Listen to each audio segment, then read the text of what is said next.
सौरभ ने एक दिन शाम के वक्त ऑफिस से आते ही अपनी माँ शीला को एक खबर सुनाई। लेकिन खबर ऐसी थी जिसे सुनकर शीला को खुशी तो हुई, लेकिन कुछ आधी अधूरी सी। बात दरअसल ये थी कि सौरभ को अपने कॉलेज के दिनों से रोशनी नाम की एक लड़की से प्यार था और अब सौरभ रोशनी से शादी करना चाहता था। माँ, रोशनी बहुत अच्छी लड़की है, आप एक बार उससे मिलेंगी ना तो आपको पसंद आ ही जाएगी। अरे बेटा, बात वो नहीं है। मैं तेरी शादी तेरी पसंद की लड़की से करवाने को तैयार भी हूँ, लेकिन अभी कुछ महीने के बाद। लेकिन क्यों माँ, अभी शादी क्यों नहीं हो सकती? अरे बेटा, तुझे पता है ना, अभी 1 साल पहले ही तेरे दादाजी गुजर गए थे, तो बस अभी 6 महीने और तेरी शादी नहीं हो सकती बेटा। लेकिन माँ, आपने तो कहा था ना कि 1 साल हो चुका है दादाजी को गुजरे, तो फिर ये 6 महीने और क्यों? क्योंकि पंडित जी ने ऐसा कहा है। नहीं माँ, मुझे रोशनी से अगले सप्ताह ही शादी करनी पड़ेगी। अरे ऐसे भी क्या जल्दी है? हाँ, इतना बेसब्र क्यों हो रहा है? और 1 सप्ताह में शादी कैसे होगी? शादी से पहले भी तो रस्में करनी होती है ना। अरे माँ, समझने की कोशिश करो ना। अगर मैंने अगले सप्ताह में रोशनी से शादी नहीं की तो उसके घर वाले उसकी शादी किसी और के साथ तय कर देंगे। उसके पापा ने खुद मुझसे ऐसा कहा है। अच्छा ठीक है, मैं पंडित जी से मुहूर्त निकलवाती हूँ बस। शीला पंडित जी को घर बुलाती है और सारी बात बताती है। देखिए, सौरभ की शादी का मुहूर्त निकल रहा है, लेकिन कल का ही मुहूर्त है, उसके बाद सीधा 2 साल बाद। अरे नहीं पंडित जी, मैं कल ही रोशनी से शादी कर लूँगा। अरे ऐसा कैसे? सगाई भी तो करनी होगी ना। सगाई का तो कोई मुहूर्त ही नहीं है। अगर आप सगाई करना चाहती है तो फिर आपको 2 साल रुकना पड़ेगा। अरे नहीं पंडित जी, 2 साल तो बहुत दूर की बात है। मैं तो 2 दिन भी नहीं रुक सकता। सगाई बाद में होती रहेंगी। अरे ऐसे कैसे सगाई बाद में होती रहेंगी? बिना सगाई के मैं किसी लड़की को अपने घर की बहू मानने को तैयार नहीं हूँ। देखो मम्मी, आपको ये शादी करवानी ही पड़ेगी। अगर आपने मेरी शादी रोशनी से नहीं करवाई तो वो लड़की किसी और से शादी कर लेगी और मैं जिंदगी भर खुश नहीं रह पाऊंगा।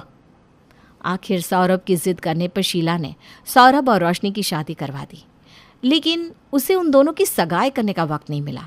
इस वजह से शीला कभी भी रोशनी को अपनी बहू कहकर बुलाती ही नहीं थी, क्योंकि उसके हिसाब से जब तक सौरभ और रोशनी की सगाई नहीं हो जाती तब तक रोशनी उनके घर की बहू नहीं थी। शीला जल्दी से जल्दी रोशनी की सगाई करवाना चाहती थी और एक बार फिर उन्होंने पंडित जी को घर बुलाया। क्या बात है शीला बहन, फिर से मुझे याद कैसे किया? अब तो घर में बहू रानी भी आ गई है। अरे वही तो परेशानी है पंडित जी, मुझे ना मेरे बेटे और बहू की सगाई करवानी है। शादी हो गई तो क्या हुआ, सगाई तो होनी ही चाहिए।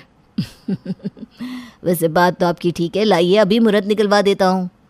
पंडित जी का इतना कहना था कि रोशनी अपने कमरे से मुस्कुराते हुए बाहर आई। मम्मी जी, आपके लिए एक गुड न्यूज़ है। शादी को 1 ही महीना हुआ है और तुम अभी से गुड न्यूज़ लेकर आ गई? बताओ क्या बात है? मम्मी जी, आप दादी बनने वाली हैं। मैं प्रेग्नेंट हूँ। हो गया काम। अरे शीला जी, अब आप दादी बनने की तैयारियां कीजिए। देखिए, आपकी बहू गर्भवती है और ऐसी स्थिति में सगाई नहीं हो सकती, क्योंकि सगाई तो कंवारी लड़कियों की होती है ना। अब आपकी बहू तो माँ बनने वाली है और मेरे हिसाब से ऐसी स्थिति में सगाई करना ठीक नहीं। हे भगवान, आखिर मैं अपने बेटे और इस लड़की की सगाई कब करूँगी? क्या मम्मी जी, आप मुझे कभी तो अपनी बहू कहकर बुला लिया करें। नहीं, जब तक तुम्हारी और सौरभ की सगाई नहीं हो जाती तुम मेरे लिए मेरी बहू नहीं हो। वक्त बीतता जाता है। रोशनी को एक बेटी हो जाती है। शादी को पूरा 1.5 साल हो चुका था, लेकिन अब तक शीला जी ने कभी रोशनी को बहू कहकर नहीं बुलाया था। माँ, ये क्या अजीब सी जिद है। अरे अब तो आप दादी बन चुकी हो, कम से कम एक बार तो रोशनी को बहू कहकर बुलाइए। जब तक सगाई नहीं हो जाती रोशनी मेरी बहू नहीं, और मैं पंडित जी से दोबारा बात करती हूँ तुम दोनों की सगाई के लिए। शीला एक बार फिर से पंडित जी को घर बुलाती है। क्या बात है शीला जी, फिर से बेटे बहू की सगाई के लिए मुझे याद किया गया। बिल्कुल ठीक कहते हैं आप पंडित जी, अब तो कोई मुहूर्त निकलवा दीजिए। बिल्कुल बिल्कुल, अभी मुहूर्त निकलवा देते हैं, ऐसी क्या बात है। तभी अचानक घर के लैंडलाइन पर एक कॉल आता है और फ़ोन पर बात करने के बाद रोशनी ज़ोर ज़ोर से रोने लगती है। अरे क्या हुआ बहू, इतना रो क्यों रही है? मम्मी जी, मेरी दादी इस दुनिया से चली गई है, मुझे अपने मायके जाना होगा। आप मेरी और सौरभ की सगाई के बारे में सोच रही हैं, लेकिन अगले 1 साल तक ऐसा नहीं हो सकता मम्मी जी, क्योंकि मेरी दादी की मृत्यु हो चुकी है। आपकी बहू ठीक कहती है। अरे उसके मायके में उसकी दादी गुजर गई है, तो अगले 1 साल तक तो कोई शुभ काम हो ही नहीं सकता। हे भगवान, जब भी मैं अपने बेटे और बहू की सगाई के बारे में सोचती हूँ, कोई ना कोई मुसीबत आ ही जाती है। एक बार फिर से सौरभ और रोशनी की सगाई टल जाती है और एक बार फिर से शीला रोशनी को अपनी बहू मानने से मना कर देती है। जैसे तैसे 1 साल और बीत जाता है और एक दिन सुबह के वक्त शीला पूरी तरह से अपना मन बनाकर बैठी थी कि अब तो वो रोशनी और सौरभ की सगाई करवा कर ही मानेगी। अरे सौरभ बेटा, ज़रा इधर तो आओ। जी मम्मी, क्या हुआ? जल्दी बताइएगा, मुझे ऑफिस के लिए देर हो रही है। अरे हुआ कुछ नहीं बेटा, अब तो सब कुछ ठीक है ना। तू और रोशनी अब सगाई कर लेते तो। अच्छा ठीक है मम्मी, इस बारे में ना हम शाम को बात करते हैं। वो रोशनी की तबीयत थोड़ी ठीक नहीं लग रही, मैं उसे हॉस्पिटल लेकर जा रहा हूँ। अरे क्या हो गया उसे? कुछ नहीं, बस थोड़ी सी वीकनेस है। रोशनी सौरभ के साथ हॉस्पिटल चली जाती है और थोड़ी देर के बाद जब लौट कर आती है तो उसने देखा कि शीला जी बहुत खुश लग रही थी। आओ आओ रोशनी बेटा, देखो अब सब कुछ ठीक है। मुझे लग रहा है कि अब तुम्हारी और सौरभ की सगाई हो जानी चाहिए। लेकिन मम्मी जी, अभी तो ये नहीं हो सकता। मेरा मतलब सब कुछ अब पॉसिबल नहीं है। अरे लेकिन अब क्या हुआ? अब भी तुम्हारे मायके में कोई गुजर गया है क्या? नहीं मम्मी जी, वो बात नहीं है। लेकिन बात ये है कि मैं प्रेग्नेंट हूँ। आप दूसरी बार दादी बनने वाली हैं और पंडित जी ने कहा था ना कि प्रेगनेंसी के दौरान सगाई नहीं हो सकती। हे भगवान, ये सब मेरे साथ ही होना लिखा था। मुझे तो लगता है मुझे कभी बहू का सुख मिलेगा ही नहीं। मम्मी जी, आप मुझे अपने घर की बहू मान क्यों नहीं लेती? मैं हर तरह से आपका और इस घर का ख्याल तो रखती हूँ, फिर भी। मुझे समझाने की कोशिश मत करो। जब तक तुम्हारी और मेरे बेटे की सगाई नहीं हो जाती, तब तक तुम मेरे लिए इस घर की बहू नहीं हो। इतना कहकर शीला नाराज़ होते हुए वहाँ से उठकर चली जाती है। लेकिन जैसे ही वो थोड़ा आगे चलती है, उसका पैर फिसल जाता है और वो बुरी तरह से गिर जाती है। शीला के पैर में फ्रैक्चर हो जाता है। पैर पर प्लास्टर बांध दिया जाता है और शीला बेड रेस्ट पर आ जाती है। सब कुछ तो ठीक था, अचानक से मम्मी का पैर टूट गया। अब सब कुछ कैसे होगा? आपको चिंता करने की कोई ज़रूरत नहीं है, मैं हूँ ना, सब संभाल लूँगी। लेकिन मम्मी तो तुम्हें बहू मानने को तैयार नहीं, और तुम प्रेग्नेंट भी तो हो रोशनी। तुम कैसे सब कुछ संभाल लोगी? वो सब आप मुझ पर छोड़ दीजिए, मैं हूँ ना, मैं मम्मी जी का बहुत अच्छे से ख्याल रखूँगी। रोशनी दिन रात अपनी सास की बहुत अच्छे से सेवा करती है। उसे वक्त पर खाना खिलाती, दवाई देती और बाकी के सारे काम भी वही करती। यहाँ तक कि शीला को नहलाने से लेकर उसे ठीक से कपड़े पहनाने तक का काम भी। रोशनी अपनी प्रेगनेंसी के दौरान बहुत अच्छे से ये सारे कार्य निभाती है। ये देखकर एक दिन शीला बहुत इमोशनल हो जाती है। रोशनी, इधर तो आओ। जी मम्मी जी। तुमने मेरा कितना ख्याल रखा रोशनी। किसी घर में मैंने किसी बहू को अपनी सास की इस तरह सेवा करते नहीं देखा। मुझे माफ़ कर दो बेटा। किस बात के लिए मम्मी जी? इसी बात के लिए कि मैंने तुम्हें कभी अपनी बहू नहीं माना, लेकिन तुमने हमेशा एक बहू से भी बढ़कर मेरी सेवा की है। अरे कोई बात नहीं मम्मी जी, मैं आपके लिए बहू नहीं तो क्या हुआ, आप तो मेरे लिए मेरी सासू माँ हैं। वैसे मैं सोच रही थी कि जैसे ही मेरा पैर ठीक हो जाए और तुम्हारी डिलीवरी हो जाए तो मैं तुम दोनों की सगाई करवा देती हूँ। क्या ठीक रहेगा ना? ये सुनते ही रोशनी के होठों पर मुस्कुराहट आ जाती है और वो ज़ोर ज़ोर से हंसने लगती है। मान गई मम्मी जी, आप सब कुछ कह देंगी, लेकिन बिना सगाई के बहू को बहू नहीं कहेंगी। बहू शादी के उस लड्डू की तरह होती है जिसे खाओ तो भी पछताओ और ना खाओ तो भी पछताओ। माँ 10 बार बोला है कि शादी नहीं करनी। अरे सास नाम का प्राणी कौन झेले? अरे कैसी बात करती है रचना। सास सिर्फ सास नहीं होती, बल्कि वो औरत होती है जो आपके पति की माँ होती है, और वो है तो सुहाग है। ओ प्लीज माँ, ये सब ज्ञान मत दो। ऐसे घर में शादी कर दो जहाँ सास ना हो। ये तो मैं कतई ना करूं। अरे जिस घर औरत नहीं वहाँ मैं अपनी बेटी कैसे ब्याह दूं? ना जी ना। फिर भूल जाओ मेरी शादी। वहीं दूसरी तरफ अमन की माँ, ना ना अमन, शादी तो तू मेरे मरने के बाद ही करना। ये बहू का चक्कर मैं नहीं पाल सकती।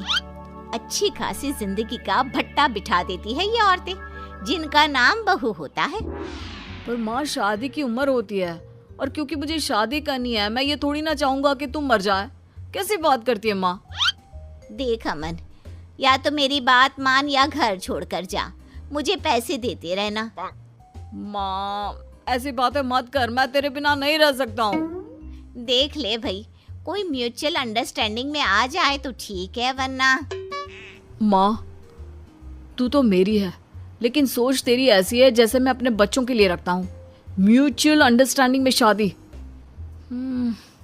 वैसे आइडिया बुरा नहीं है।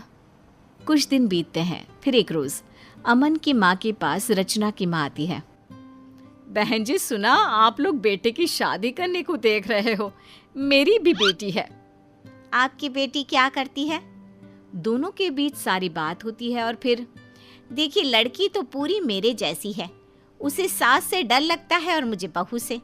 तो ऐसा करते हैं कि साथ में कुछ दिन रह लेते हैं। अगर ठीक लगा दोनों को, नेचर समझ में आ जाती है तो शादी, नहीं तो अपने अपने रास्ते। क्यों? ये आइडिया तो बहुत अच्छा है, मुझे भी सही लग रहा है। बस फिर क्या था, रचना की शादी मयंक से हो जाती है। शादी के बाद, अरे बहू कहाँ है? उठ गई या सो रही है? बहू? कैसी बहू? माँ भूल गई, कॉन्ट्रैक्ट है। पहले उसका नेचर तो समझ में आए तुझे, और उसे तेरा। वैसे वो है कहाँ? दोनों की नजर बाहर के बगीचे पर पड़ती है, जहाँ वो योगा कर रही होती है। वो देखो, योगा कर रही है। न जाने क्या होगा पतली होके। हीरोइन बनने का शौक था तो शादी के सपने क्यों देख रही है? लेकिन हाय रे, ये क्या, ये चक्कर आँख के आगे अंधेरा सा क्यों लग रहा है? तभी रचना अंदर आती है। वो देखती है कि माँ बेटे उसे देख रहे हैं। मयंक को सामने योगा ड्रेस में खड़ी रचना बहुत अच्छी लगती है। ये क्या हो गया, आप लोग ऐसे क्यों देख रहे हैं? मयंक, जो कि रचना को प्यार से देख रहा था, घबरा कर, वो क्या ना कि माँ को न जाने क्यों चक्कर आ रहा है। अच्छा मैं देखती हूँ। ये बोलकर वो उनके गले के पीछे उंगली से दबाती है और फिर थोड़ी सी मालिश करके छोड़ देती है। अब बताइए आपको कैसा लग रहा है? बहुत अच्छा, सच में बहुत अच्छा लग रहा है। थैंक्स बेटा। अरे नहीं, आप ना प्लीज़ योगा किया करें। खुद का ख्याल रखना अच्छी बात होती है। ख्याल रखा करें खुद का। ये बोलकर वो किचन में चली जाती है। थोड़ी देर बाद मयंक ऑफिस जाने को तैयार होता है तो बड़ा ही फ्रेश लगता है। क्या बात है बेटा, बड़े अच्छे लग रहे हो। थैंक्स माँ, आज तो मुझे कुछ नहीं करना पड़ा। नहाकर जैसे निकला सारा सामान मिल गया। और तो और ये परफ्यूम भी बहुत मस्त है। पर मैंने तो कुछ नहीं किया बेटा। मयंक सामने से आती रचना को देखता है। वो मुस्कुराकर मयंक को इशारा करती है कि वो अच्छा लग रहा है। ओह हाँ माँ, याद आया, मैं नहीं रखा था। वैसे खाने में क्या है? मयंक और माँ टेबल पर बैठते हैं। वाह माँ, हैवी के साथ लाइट नाश्ता भी, क्या बात है। ये सही है रचना। वैसे तुम भी बैठो ना, वक्त बहुत हो रहा है, हमारे साथ ही नाश्ता कर लो। नहीं आंटी, वो क्या है ना, बहुत दिनों से इतना काम करने की आदत नहीं है तो कोशिश कर रही हूँ। नहा ही नहीं हूँ, नहा कर खा लूंगी। अरे बैठो ना रचना, भगवान भूखा रहने को नहीं कहते। वैसे भी थक गई होगी। रचना को मयंक की माँ की बात ठीक लगती है। वो बैठकर खाने लगती है। फिर मयंक ऑफिस चला जाता है। रचना भी ऑफिस जाने को तैयार होकर आती है कि मयंक की माँ कहती है, अरे रचना, ये रंग सूट नहीं कर रहा है तेरे पर। ये रंग नहीं, ये वाला ले। ये बोलकर वो अपनी साड़ी रचना को दे देती है। तू ना बेटी ये साड़ी पहन कर जा। रचना क्या करती, सास के कहने पर पहन लेती है दूसरी साड़ी। लेकिन फिर शाम को, अरे आंटी आज तो मज़ा ही आ गया। सबने मेरी बहुत तारीफ की, कहा कि मैं बहुत अच्छी लग रही हूँ। थैंक्स। ये तो मेरी माँ ने कभी बताया ही नहीं था कि क्या पहनूं। वो तो मुझे भी नहीं पता था कि मैं रोज योगा करूं। नाश्ते की टेबल पर खाने का मजा इतना पहले कभी नहीं आया। अगली सुबह, अरे माँ कहाँ हो? घर पर कोई नहीं होता। मयंक माँ को फोन करता है। अरे बेटा, मैं और रचना वॉक पर आए हैं, आते हैं। तू हम दोनों के लिए जरा चाय बना कर रख देना। ये अच्छा है, उसे सास के साथ नहीं रहना, तुझे बहू के साथ। लेकिन जिन्हें मेरे साथ रहना है वो ही साथ घूम रही है। ठीक है, चलो बना देता हूँ। मयंक चाय बनाकर सभी के साथ बैठा ही होता है कि रचना की माँ आ जाती है। अरे रचना, मैं तुझे लेने आई हूँ। वो क्या है ना, जितने दिन के ट्रायल था तुम्हारा सास के साथ, वो आज पूरा हो गया है। रचना ये सोचकर दुखी हो जाती है कि उसे अब इस घर से जाना होगा। अब ठीक है माँ, बैठ, मैं कपड़े लेकर आती हूँ। वो क्या है ना, कुछ दिन और रह जाती रचना। अरे नहीं नहीं, कैसी बातें कर रही हैं। ना जी ना, दुनिया क्या कहेगी, शादी के बिना रखा है। तुम माँ करवा देना शादी। माँ कुछ कहती कि रचना आ जाती है। वो सास को गले लगाकर निकल ही रही होती है कि बेटा रचना, मुझे नहीं पता मैं तुझे कैसी लगी। तू मुझे सास के रूप में देखना चाहती है कि नहीं ये पता नहीं, लेकिन मेरे लिए तो तू बेटी से भी बढ़कर हो गई है। सास की बात सुनकर रचना की आंख भर आती है। रोना बेटी, मैं समझ गई, ये औरत तुझे अच्छी नहीं लगी। अरे सास तो सास ही होती है। कोई बात नहीं, चल घर चल, मैं तुझे एक तो और रिश्ते दिखाती हूँ। ऐसा ना कहे बहन जी, आपकी लड़की तो हीरा है हीरा। कितना अच्छा होता जो ये मेरी बहू बनती। अरे ना जी ना, मैं आपके घर में क्यों करूँ मेरी बेटी की शादी? जिन्हें बहू का भी ट्रायल चाहिए। क्यों बेटी? माँ, आप उन्हें कुछ ना बोले, वो मुझे मेरी माँ की तरह लगी है और कोई भी अपनी माँ की बुराई नहीं सुन सकता। उन्हें अगर बहू का ट्रायल चाहिए था तो मैं भी तो सास का ट्रायल मांग रही थी ना। मयंक रचना की माँ को देखकर आंख मारता है, क्योंकि ये तो दोनों की मिली जुली साजिश थी। रचना मेरी बहू, हाँ गले लग जा बेटी।